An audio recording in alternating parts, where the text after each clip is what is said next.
Hello, group. It's Gary, guy in the pink shirt, or GPS is what most people call me. Welcome to IFR, the top 5 radio mistakes that good pilots and instrument instructors make. Quick review. These are based on my mistakes. So when I say, hey, good pilots make it, well, I made them first. If I say the word never, or I say the word always, it means almost never, almost always. People take great joy in slamming me on social media saying, Gary says you should always do this. Well, that's not what I say. I use the term never and always, and I'm very clear, and I want to be very clear with you all. If I say never do this or always do this, there are always exceptions to both of those. I can't possibly teach for every unique flight scenario, okay? So I'm saying them for emphasis, but you always need to do what's best for you. 3, please share this recording with others. And this is a very, very brief intro. It's only going to be about 45 minutes, and it's out of 3 hours or more of new content being put up in our Single Pilot IFR Real World Pro Tips course. And this is just a very brief intro. So a very little bit about me. Some people think I'm smart because I'm featured in major magazines on a regular basis. And if the FAA said, out of 114,000 instructors, Gary's the best for 2019. Well, just remember, all of these mistakes were made by me. But if your full-time job for over 20 years and you had over 8,500 hours of teaching good pilots in airplanes, jets, helicopters, whatever, how to be great in single pilot IFR using new avionics like Garmin and Avidyne and STEC and all the big brands, if you were hired to teach very large fleets and schools all around the U.S., if you had flown every possible thing you can imagine in every U.S. Bravo airspace, and were even hired to teach internationally,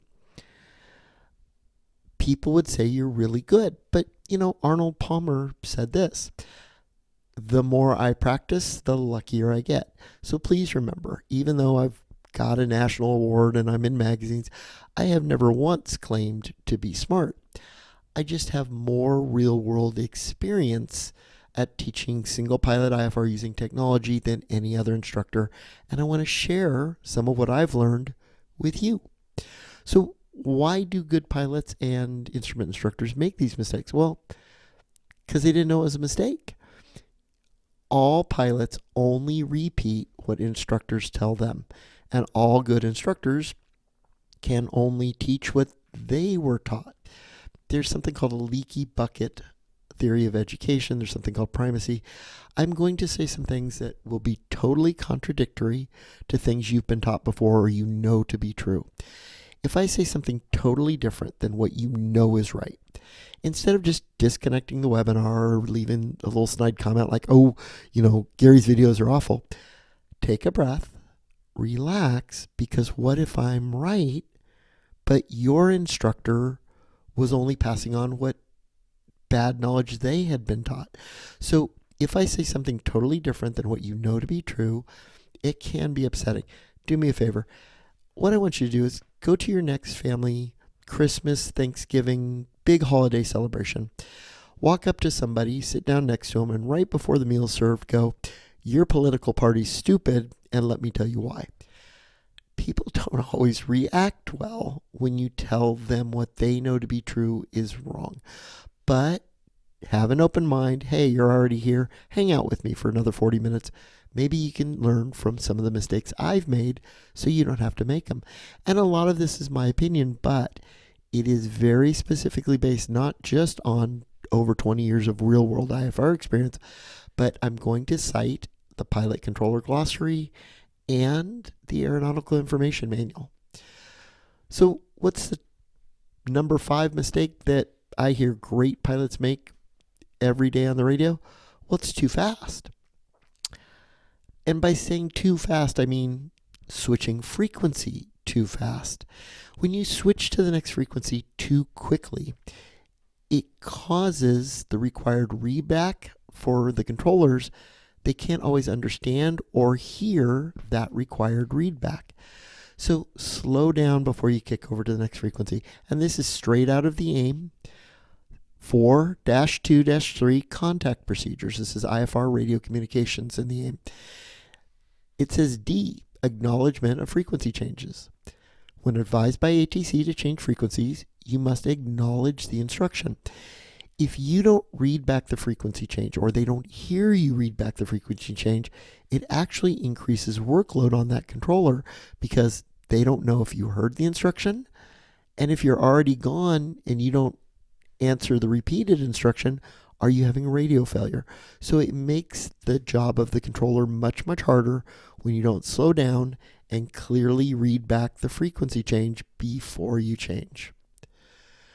Not only does switching frequency too fast cause heartburn on the part of ATC, it tends to let people tune in the wrong frequency. Use your GPS. And by GPS, I mean not just the guy in the pink shirt, but very modern GPS, like in this case, the Garmin GTN650, 650, the XI series, the GPS 175, GNC 355, GNX 375, or like the Avidyne IFD series, actually includes a database of frequencies. And even the G1000, G1000 NXI, 2000, 3000, Perspective Plus, they all include a database of frequencies, and they include air route traffic control centers, TRACONs and TACONs. A TACON is a terminal area approach controller that does not have radar, like Twin Falls, Idaho. Flight service stations, tower and CTAF, ground clearance, weather, navigation, frequencies. And it's always going to be in this order on the frequencies page. It's always going to be weather first. Now, what's cool about the GTN and the GTN-XI, the Garmin GPS 175, GNC 355, GNX 375, and the Avidyne IFD series is not only does it include a database for quick tuning, it actually displays the frequency below the frequency, it actually displays the facility name and type. So in this case, the ATIS is shown as Richard Lloyd Jones, RVS.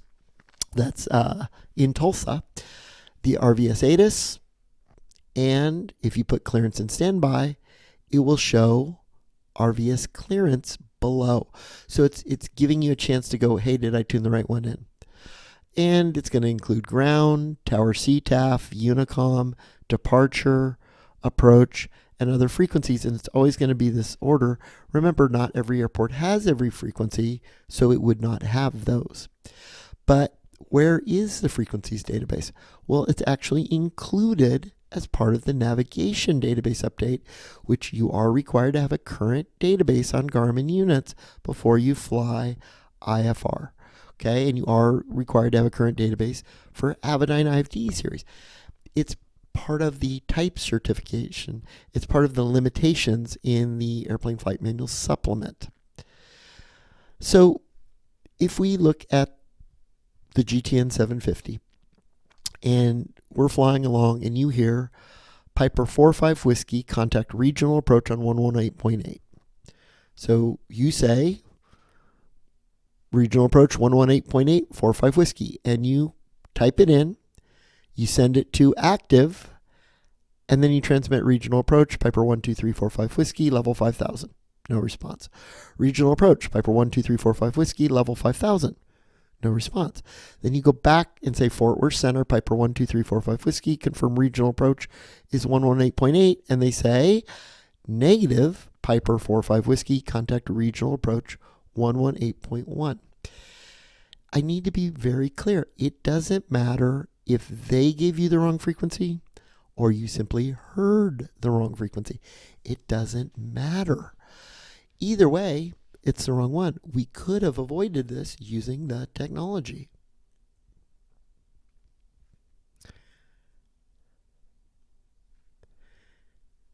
Put the frequency in standby, not straight to active.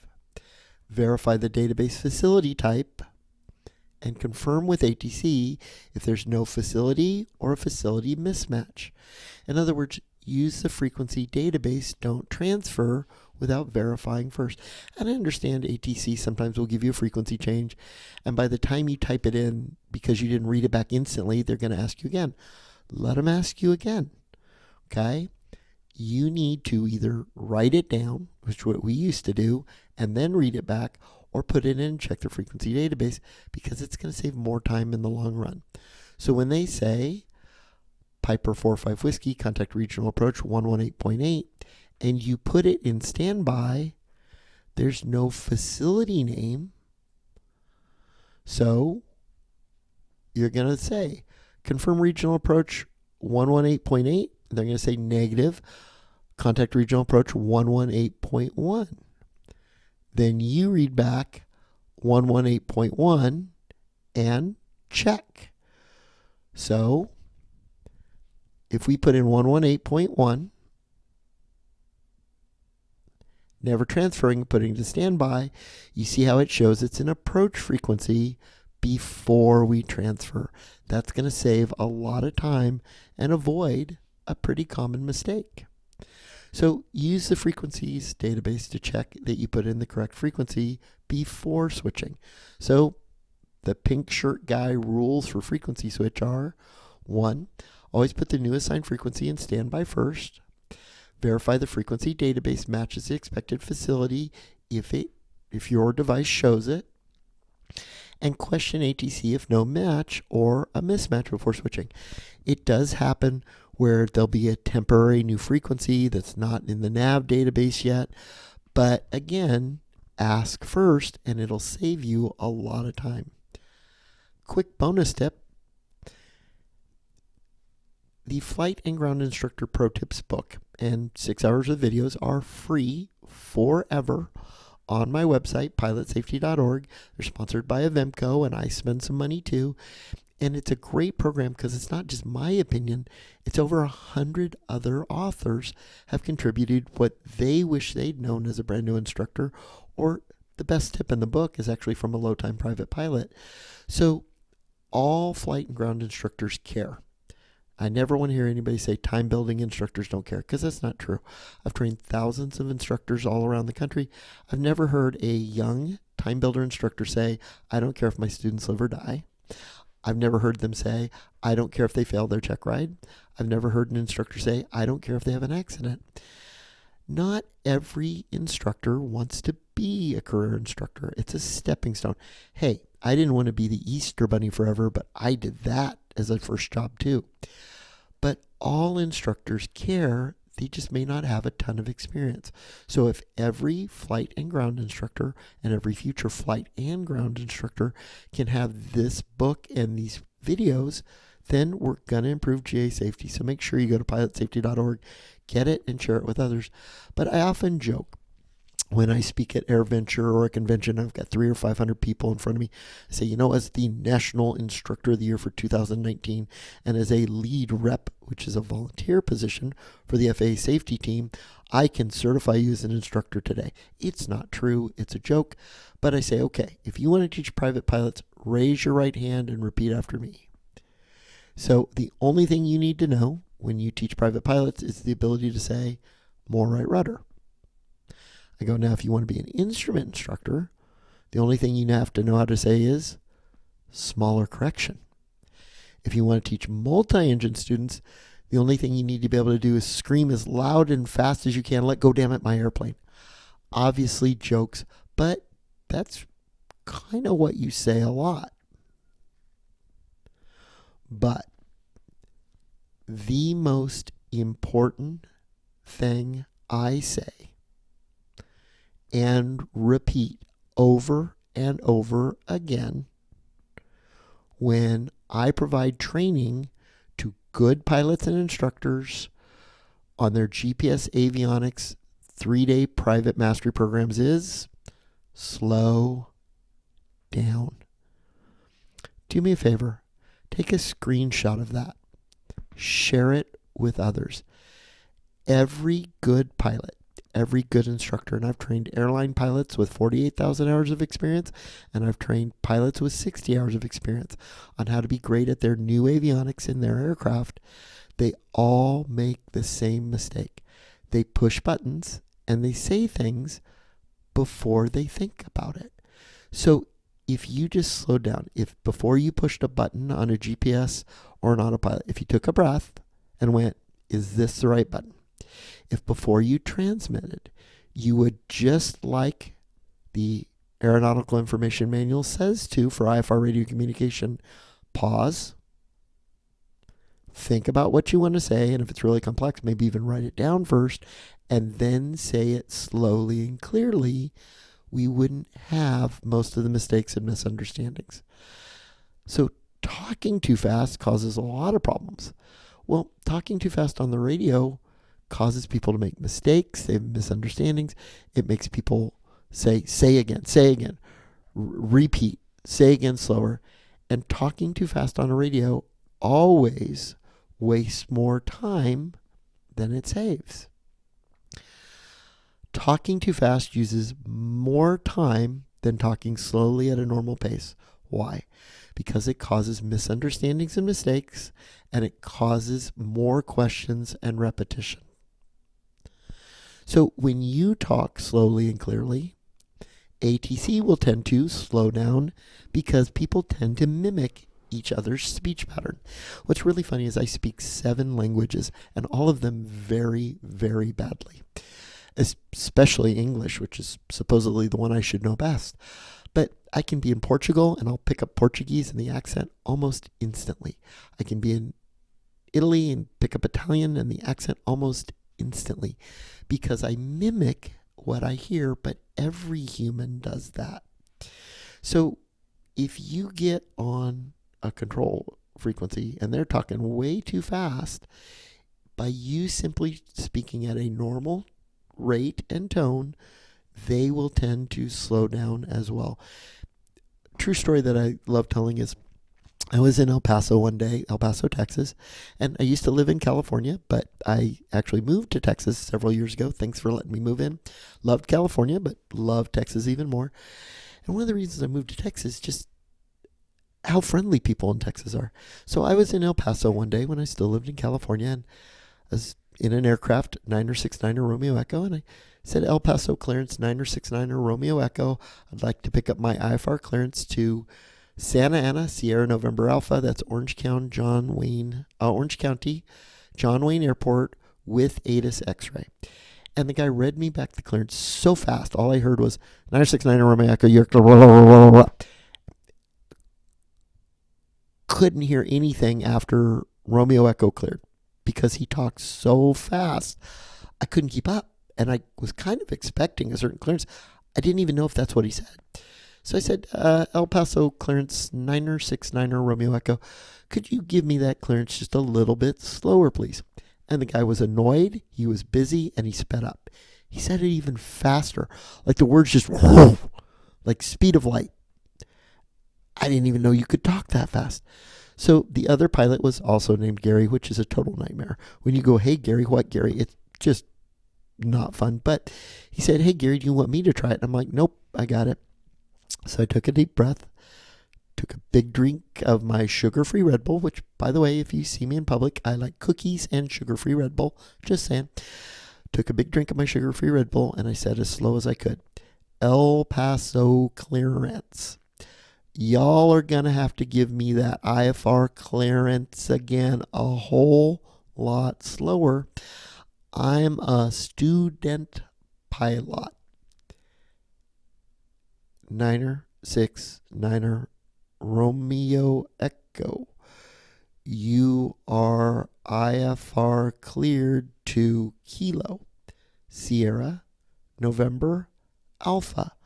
That's John Wayne Orange County Airport in California via the El Paso 1 departure procedure.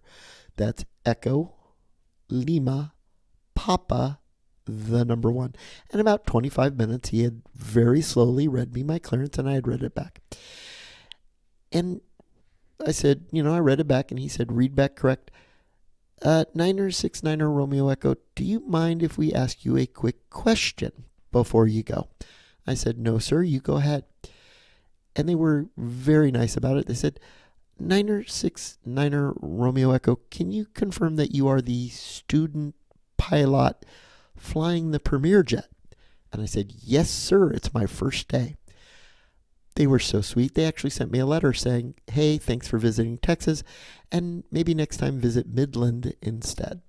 Not true, but hey, it makes a great story. So when you talk slow, they will talk slower too. And if they talk too fast that you can't understand them, you need to tell them to say again slower. The number 4 mistake is just being too helpful.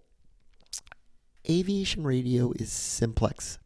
Cell phones, all phones are duplex, meaning if I'm talking to you on the phone and you want to interrupt me or talk over me, you can, and I know that you're talking. But aviation radio doesn't work that way. You see, when ATC is transmitting, it disables the speakers. They can only transmit.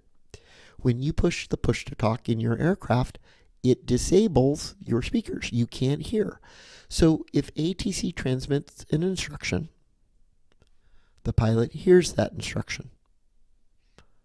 The pilot reads that instruction back, legally required readback, and then ATC hears the readback and they can go on to the next task. That's how it's supposed to work.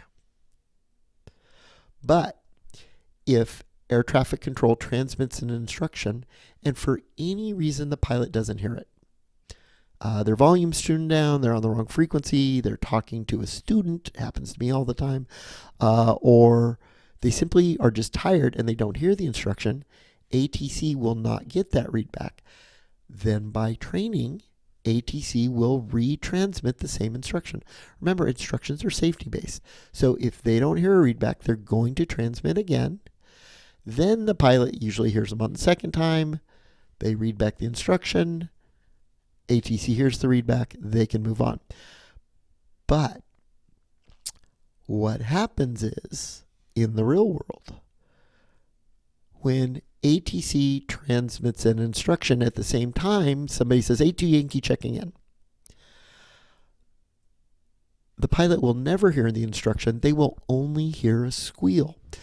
But ATC doesn't hear the other aircraft checking in, and they don't know they've been blocked. All ATC knows is they don't get a readback. So what do they legally have to do? Well, air traffic control will repeat the instruction again just as somebody yells blocked. So saying blocked actually blocks ATC trying to get critical safety information through a second time. But ATC doesn't know it because they don't hear it blocked. The pilot just doesn't hear the instruction. And all ATC knows is they didn't hear the readback. And it's a never-ending loop. So 82 Yankee didn't get a check-in, so they'll block another call. Then everybody yells blocked again. And all it does is waste time. And if this happens for a fairly brief period, ATC will get frustrated with everybody and simply yell, everyone shut up. Except for Baron 248 Mike, fly heading. Because you should never say blocked. And this is important for the test. The person transmitting doesn't know they were blocked. So when you say blocked, you're just blocking them trying again. It wastes times, it never works, and it just blocks more calls. So please never transmit the word blocked. It's kind of like yelling stuck mic. If somebody has a stuck mic, they can't hear you. It's kind of like yelling at a deaf person. They don't know they're being yelled at. So the next mistake is saying too much. Perfect example, and I hear this just thousands of times a year. I hear it on every radio frequency in every U.S. state. Even heard it in Australia when I was teaching there one time. Air traffic control says 3-4 X-ray traffic 2 o'clock low. And a very well-meaning pilot trying to be helpful will say looking at 12 o'clock or 2 o'clock. I don't see them, but I have them on the fish finder. Okay, so traffic displays in most aircraft are not certified. They're not TCAS, especially the new TIS-B, the free relayed traffic on ForeFlight, on Garmin, on Avidyne, on displays, Dynan, any manufacturer that's showing TIS-B. There's some limitations to that. And again, watch the Mastery Not Minimums version of the GTN training videos that I sell, or the GNX375, or the Avidyne. You can learn the basics by watching a couple free YouTubes and playing with the simulator, but you'll never know the legal limitations in real world. And I'll just give you a couple of them. The vertical trend arrows up and down don't show unless that aircraft is changing altitude at least 500 feet per minute. So the guy 200 feet underneath you that's climbing at 400 feet per minute will not show a vertical arrow. You won't know they're climbing. And it's not instant. It's not exactly real time. All traffic displays, except for TCAS, are to tell you where to look outside. So if we go to the pilot controller glossary, and it's the same in ATC 7110, there are 2 responses to ATC calling you traffic. It's either traffic in sight, I visually see the airplane below me, or negative contact, I do not visually see them. Those are the only 2 things you should ever say, because it's the only 2 things ATC needs to know. Now, through my experience, I will add sometimes, for instance, if they say traffic 12 o'clock and I'm in and out of the cloud layer, sometimes I'll say negative contact IMC to let them know that I'm in the clouds and I won't see them. Remember, IFR is a set of rules. VMC and IMC is either what you see or don't see outside the window. So if they call traffic when you're in the clouds, I like to say negative contact IMC. That's my personal opinion. I like to let them know that not only do I not see them, I'm never going to see them. The second to last mistake I really want to cover is saying too little. So if we go back to the AIM, IFR radio communication 421 general, they like to emphasize that the single most important thought in pilot controller communications is understanding. You have to understand them, they have to understand you. But they also like to go on and say that although brevity is important, controllers must know what you want to do before they can be controllers. So in other words, if you don't give them all the information they need, they can't carry out the safety duties of air traffic control. They can't help you. So if you are going to talk to the final controller before you begin an instrument approach, what do they need to know? Well, every radio call you ever make in IFR or VFR is who, where, what, whether. So who are you calling? And who are you? Type of aircraft with call sign. Where are you? When you're talking to en route controllers, you report your position as an altitude, level 5,000.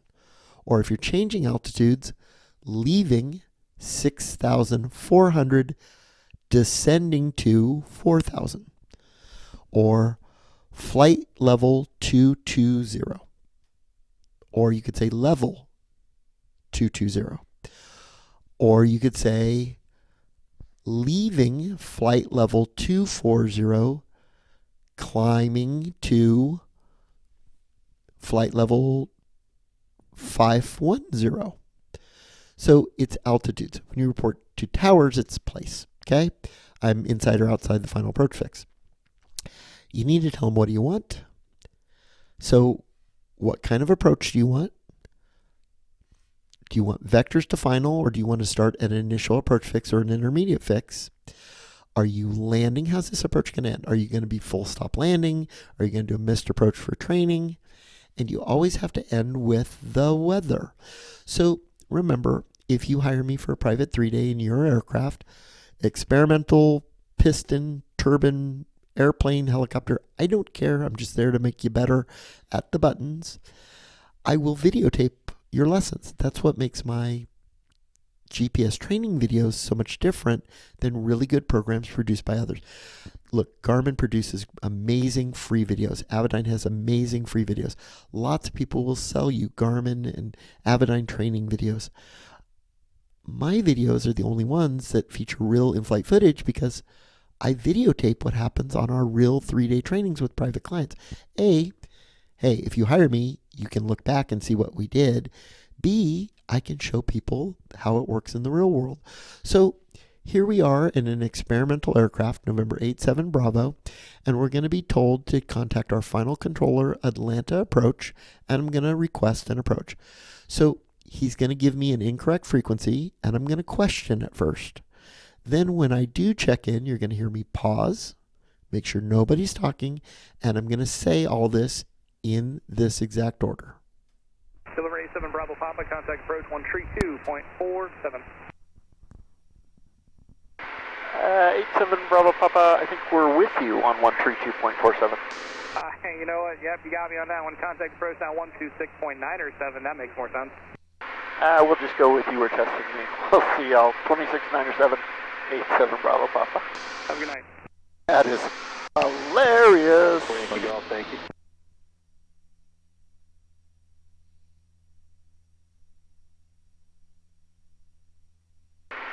Atlanta approach, good afternoon. Experimental November 87 Bravo Papa. Level 6000 on the D-hand 3 for training. We'd like the RNAV 7 full stop Lawrenceville with Ada Shinky. RV 878 Bravo Papa, Atlanta approach, expect RNAV runway 7. Expect the 7, 87 Bravo Papa. Do you see how short his call back to me was? Because I gave him all the answers up front. Now, couple clarifications. I said level this altitude on the D-hand 3 for training. We were on a standard terminal arrival route, a star, and I wanted to stay on that star because I'm doing IFR training. And I didn't say vectors to final or direct to an initial approach fix or an intermediate fix because all arrivals end with vectors to final. That's part of doing a star. So I didn't have to say that. Let's listen to it again and watch what I'm saying in order.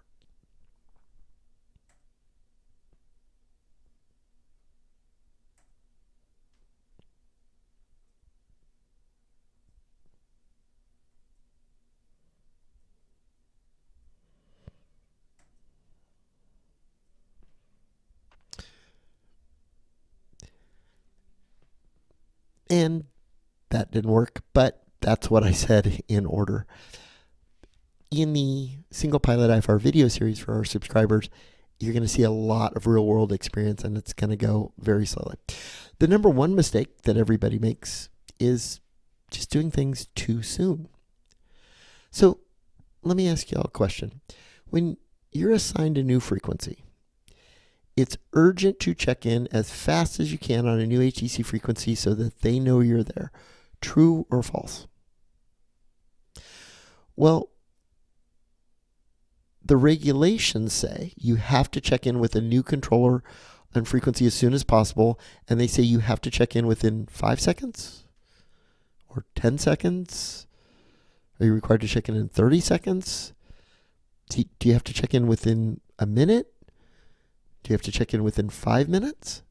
Well, the problem is when people read the regs, they only remember a little bit. This is called the leaky bucket theory of education.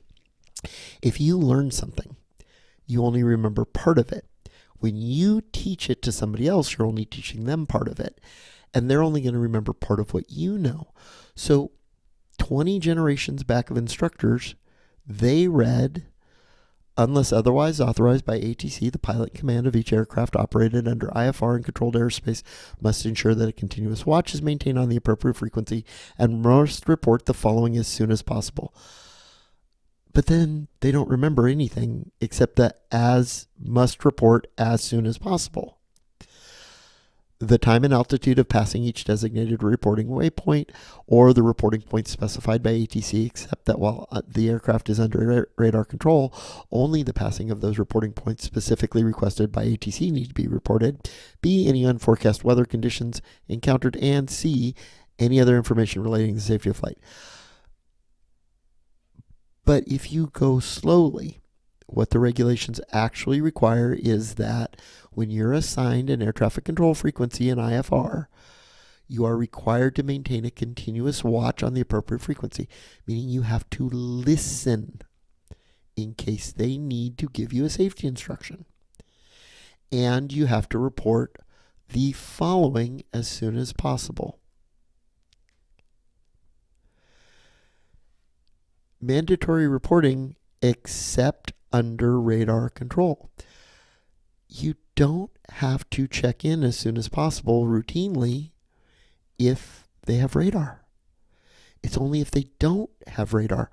So one of my favorite places to take clients when I do a private 3-day training for them is I love to go to Twin Falls, Idaho, because Salt Lake Center will say, aircraft blah, blah, blah, radar services terminated, contact Twin Falls approach on this frequency. They're not canceling your IFR.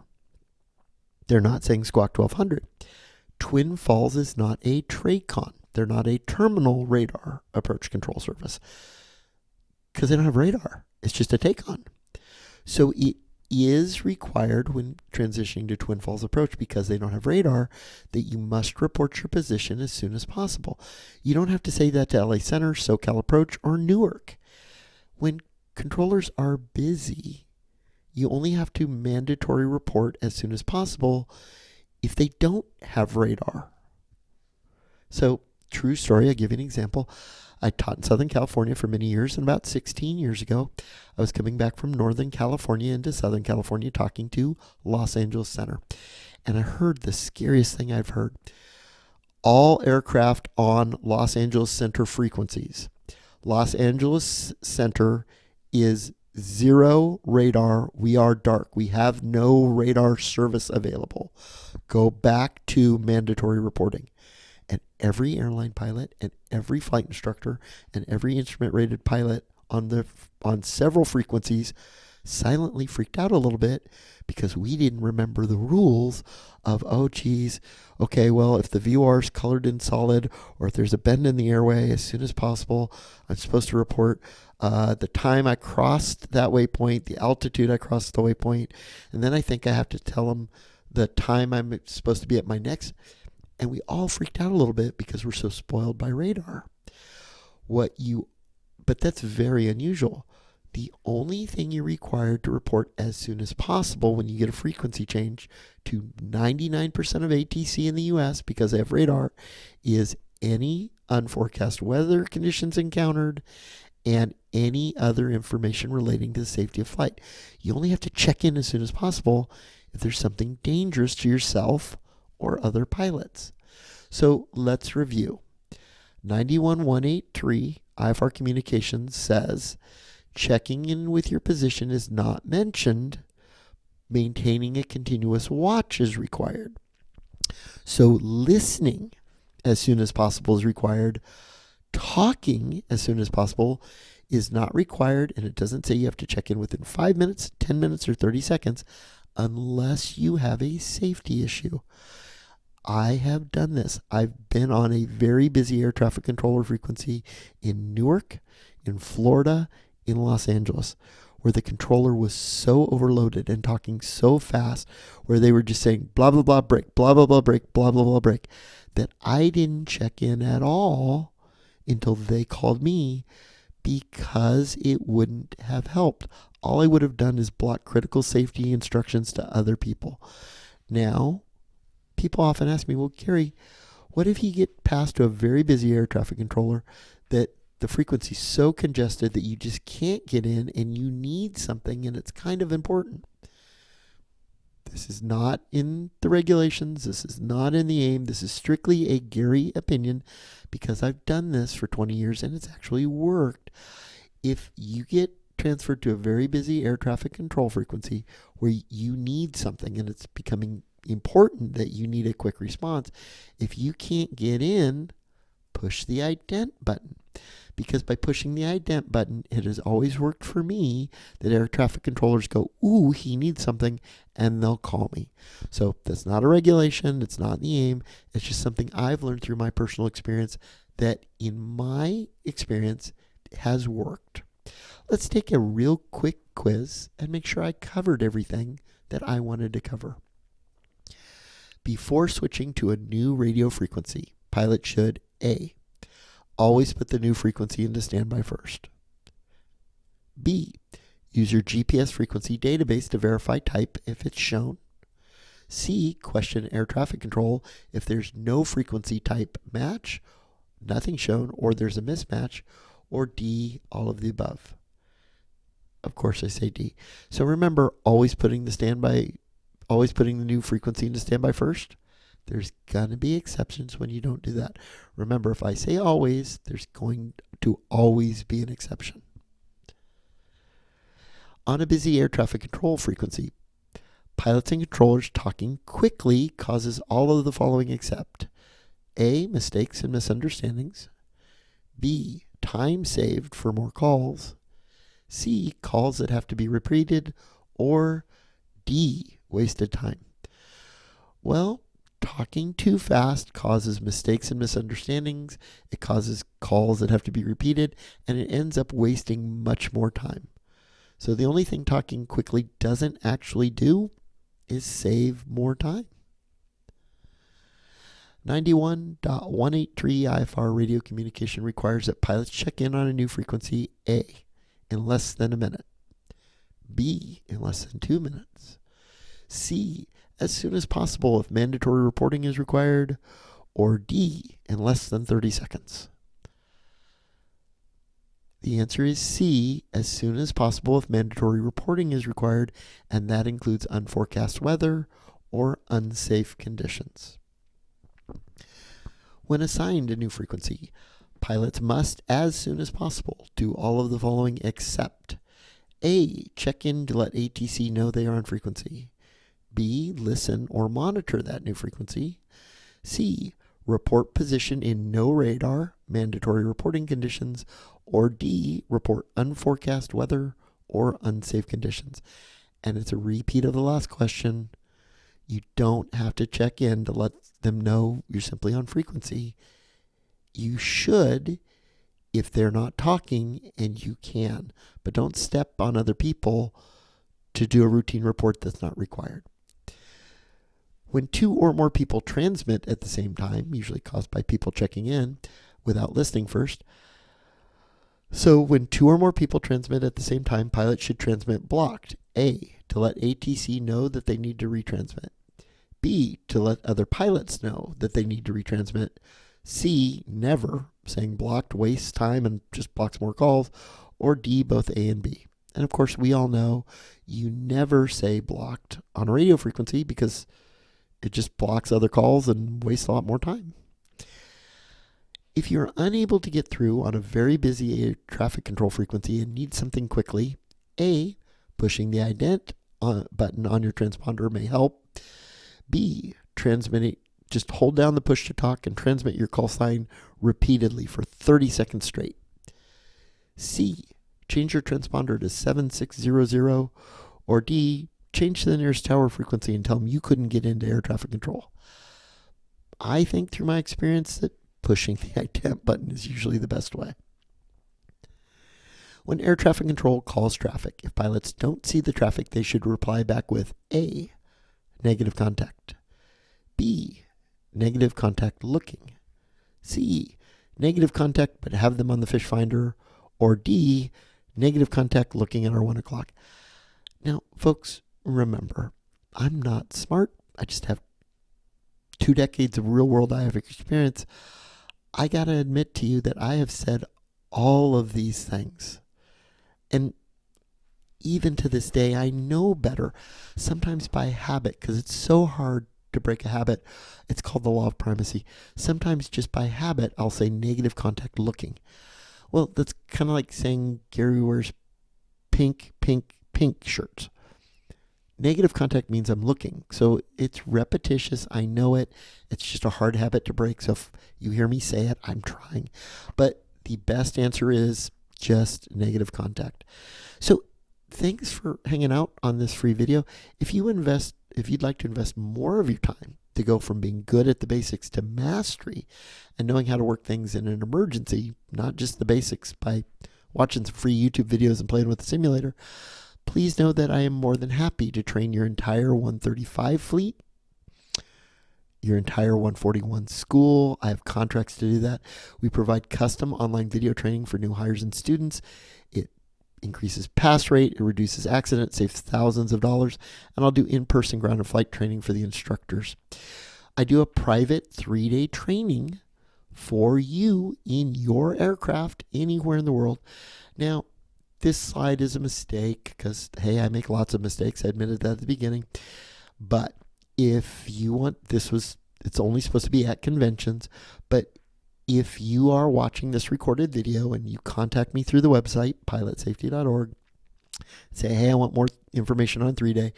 If you do that before and you book your training before December 31st, 2024, I will take $1,000 off your price too. But it's because I made the mistake. I'll own up to it. But again, you have to book your training before December 31st, 2024, and tell me you saw this, and I'll take $1,000 off. Remember, free is always the best. This book and 6 hours of video are free forever for any current or future flight or ground instructor, because every flight instructor cares. They just need more experience. If you'd like to learn more about your Garmin, your Avidyne, how to fly real-world IFR, or how to use for-flight real-world IFR, log on and use the code RADIO to save 20% on video in any video mastery course. And remember, lots of people make good videos. Lots of people produce free good videos. Mine have real in-flight footage, and it's just based on experience. If you have any questions, go to pilotsafety.org, reach out through the Contact Us form, and let me know what I can do to help you. Everybody, thank you so much. If you enjoyed this video, please share it with others. Please post the link on Facebook and Twitter or X or TikTok or Instagram, or however you share. Email it to your friends. If you absolutely hated this video, well, then I guess don't share it. I don't really know where to go with that joke, but thank you so much for investing some of your time. I hope it helped. And if you ever see a guy in a bright pink shirt in public, walk up and go, hey, Gary, hey, GPS, introduce yourself. Nothing makes me happier than meeting pilots in the real world that have learned 1 or 2 tricks from my experience. So please come say hi to me. Everybody, y'all have a great day, night, weekend. I don't know. Have a great something. Thanks again. This is Gary, the guy in the pink shirt, GPS, from pilotsafety.org.